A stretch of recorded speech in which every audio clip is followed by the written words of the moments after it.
Fala galera, no vídeo de hoje vamos falar um pouquinho sobre o BTG Pactual Corporate Office, o fundo de lajes aí, do BTG Pactual, muito conhecido no mercado, um dos maiores, por muito tempo foi o maior, é o famoso aí BRCR11 aí, Nós vamos falar hoje principalmente sobre os dados que saíram no último relatório gerencial divulgado agora em junho, referente aos dados de maio, Mas antes, aqueles avisos importantes aí de sempre, você que chegou agora e caiu de paraquedas nesse vídeo, como a gente sempre recomenda aí, dá uma consultada na nossa playlist Como se tornar Invest-Lovers do Zero Investidor.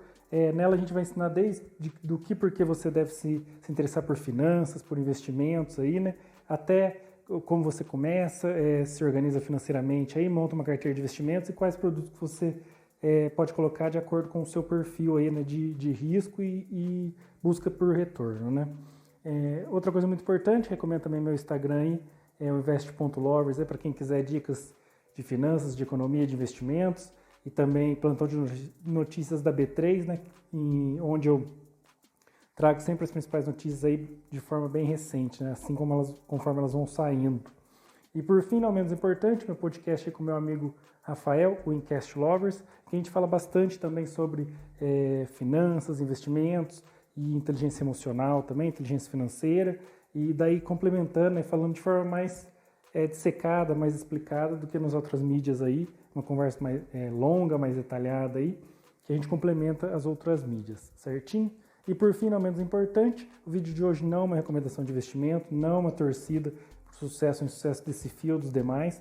Eu sempre tento fazer, eu falo que é um resuminho, eu pego lá o relatório gerencial e deixo ele mais mastigadinho para você que não tem tanto conhecimento do mercado financeiro aí, sempre isento de opinião, eu faço de todos, sempre estou tentando ir do maior para o menor, mas é a única métrica que eu usei para ser isonômico, E fazendo de todos para não emitir opinião, não recomendar investimento, não demonstrar algum tipo de torcida, já passando por todos aí. E você vai escolhendo dentro, como eu falei, da sua posição aí, do seu perfil de risco e busca por retorno, quais ativos são melhores para você e você vai formando aos poucos, diversificando sua carteira de investimentos. Então, falando especificamente sobre o BRCR11, como eu falei, ele é um fundo de lajes corporativas, é o fundo de lajes corporativas do BTG Pactual, o Banco BTG Pactual. Ele tem 14 lajes, sendo que 80% dessas lajes aí são AAA ou A, são um alto grau de construção, um alto grau construtivo das lajes. É bem diversificado, tem 14 lajes, 14 edifícios aí de lajes, participação em 14 edifícios de lajes. Razoavelmente concentrado em regiões, não é muito diversificado, mas pelo menos tem duas regiões, vocês vão ver a divisão entre as regiões, com a maioria em São Paulo, como sempre. Lá isso fica muito nesse eixo aí, O Rio até já tá um pouquinho em baixa, está acabando se concentrando as lajes, principalmente em São Paulo, Acho que é interessante que o movimento das empresas comece a diversificar mais isso, para não ficar tão concentrado em São Paulo, As taxas, ele tem 1,1 de taxa de gestão, a taxa de gestão dele no regulamento é um pouquinho maior, mas acabou ao longo do tempo, desde seu IPO, ele é um dos mais antigos da Bolsa, então acabou ficando meio defasado, então ele concede há muito tempo já um desconto, acho que tem mais um ano e meio de desconto para frente nessa taxa de gestão, já é alta, mas é mais elevado se for por regulamento, acho que até 2022. Eu assisti algumas entrevistas com os gestores, eles têm intenção em postergando essa suspensão, até porque mexer no regulamento a gente sabe que é muito difícil, de quórum qualificado. Também tem uma taxa de 0,25 do benchmark, acho que é IPCA mais alguma coisa, em geral esse é o benchmark, que é a taxa de administração. De vacância, ele tem 22,3% de vacância física, uma vacância muito elevada, até coloquei em vermelho aí para destacar. Mas essa vacância está muito concentrada no Senesp, que é um ativo bem problemático do fundo. Isso aí eu falo tranquilo, como eu falo, não é opinião, porque é o que os próprios gestores falam, eles têm um grande problema desde que vem de muito tempo com a vacância no Senesp, é uma coisa que eles falam que quando resolverem, os gestores falam que quando resolverem a vacância do Senesp, o fundo já vai estar equalizadinho.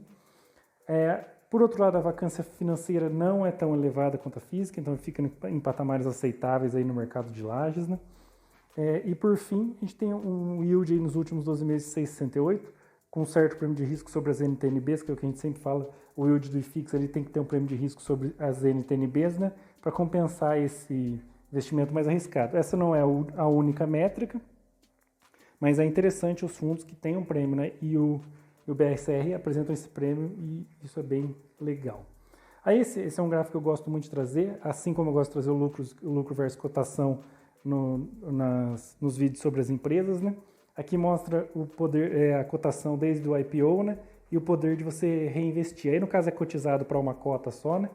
Mas você multiplicando o seu aporte pelo número de cotas, isso aí é elevado proporcionalmente, né?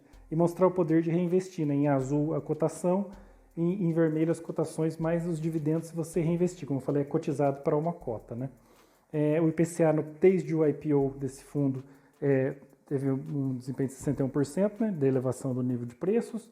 O CDI foi 100% nesse mesmo período. O IBOV 224%. Você vê que o CDI teve um ganho real, o IBOV também teve um ganho real. O IFIX um pouquinho menos que o IBOV, a linha do CDI, o que reflete bastante a questão do prêmio de risco que tem que se investir no Ibovespa, né? Então você vê que o IFIX rendeu ali entre a taxa básica de juros e o Ibovespa, ele ficou no meio termo.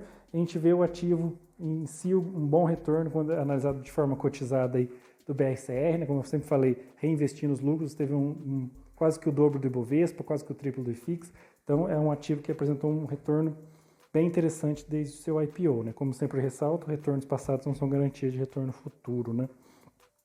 O FII aí tá um pouquinho abaixo do mínimo que a gente fala, né? Para um FII de tijolo, o mercado sempre tem uma métrica de ter no mínimo 70% dos imóveis para FIIs de tijolos, né? Uma métrica do mercado, que é totalmente arbitrária, é uma métrica que em geral a gente usa. Ele está um pouquinho abaixo.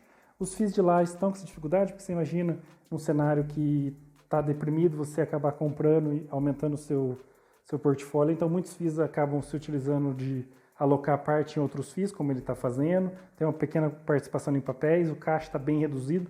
Talvez seja interessante ter um caixa um pouquinho maior, como a gente sempre fala. Ter muito em caixa dos FIIs é problemático porque dá uma deprimida na renda, né? Mas ao mesmo tempo ter muito pouco, num cenário de incerteza como de pandemia, às vezes você não tem caixa nem para custear as despesas gerais do fundo, que foi o que aconteceu ano passado em alguns até fundos de shoppings, de hotéis, que se viu tendo que fazer uma emissão no meio de uma pandemia para custear isso, né? Então, são essas observações sobre a composição do BRCR11.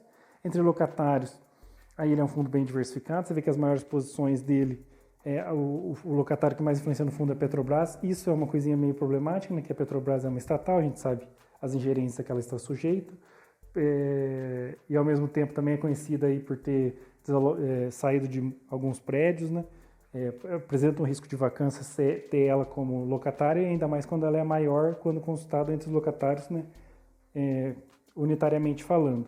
Mas apesar disso, um contraponto que a gente pode estabelecer é que a Petrobras é 13%, é razoavelmente elevado, né, mas é pouco acima de 10%, não é uma coisa tão problemática.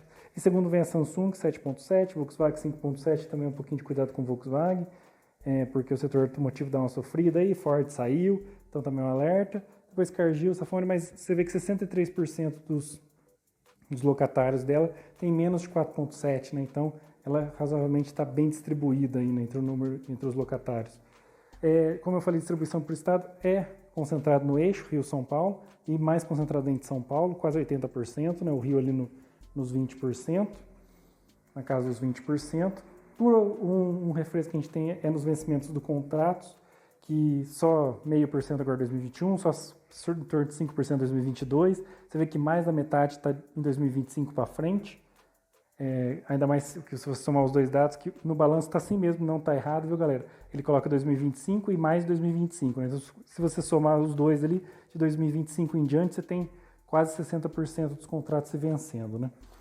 O indexador do contrato também é bem distribuidinho, como eu sempre falo, eu gosto de bastante diversificação. E aí ele está nesse eixo, nessa faixa de 40 a 60 entre os indicadores, aí isso eu acho que é bem interessante também para o fundo. Aí a tipicidade dos contratos, bastante contrato típico, né? Isso aí, nesse momento, acaba sendo um pouquinho de problema, se você levar em consideração que não tem a tipicidade, né, que dá uma protegida. Como eu sempre falo, eu sou a favor de diversificação em tudo. Eu gosto de fundos que tem uma diversificaçãozinha, isso é uma coisa pessoal, né?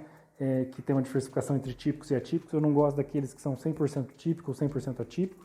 Acho legal ter uma diversificação. Ele tem uma certa diversificação nisso.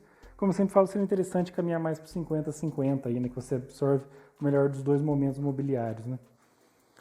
Acho que é isso que tinha falado do BRCR aí, o BTG Pactual Corporate Office. Acho que passamos pelos principais fatores. Acho que dá para você começar a entender um pouquinho mais como funciona esse fundo e os outros. E como a gente sempre fala, FIIs é muito comparação de pares, né? Então, para você escolher entre um fundo e outro, acho que é legal você pegar esses dados, comparar com os outros. É que nem você, se você comparar uma vacância de um FII de lajes contra um FII de logística, você vai investir só em logística. Mas é momento do ciclo, né? Uma hora a logística vai cair e as lajes vão começar a subir e você vai estar exposto do mesmo jeito. Então é interessante você não comparar o BRCR com outros tipos de FIIs, shoppings, por exemplo, também seria o contrário, que está lá embaixo no ciclo, aí você sempre vai preferir lajes a shoppings. E isso também não é interessante. Então, se você fosse decidir por investir ou não no BRCR, sempre comparando com outros FIIs de lajes que tenha, né? E assim você vai escolher sempre os melhores do setor, ou até, quando não é o melhor, ter um risco maior, mas você está buscando um retorno maior, talvez esse também seja interessante. Como eu sempre falo, não tem ativo melhor ou pior, tem ativo mais adequado para cada perfil de risco que você esteja disposto a assumir. Acho que é isso. Quem puder aí curtir, se inscrever no canal, dá muita força para a gente aí. Compartilhar para os amigos que não têm acesso a esse tipo de conteúdo aí, para que a população nossa brasileira esteja cada vez mais informada. É isso aí, um abração a todos.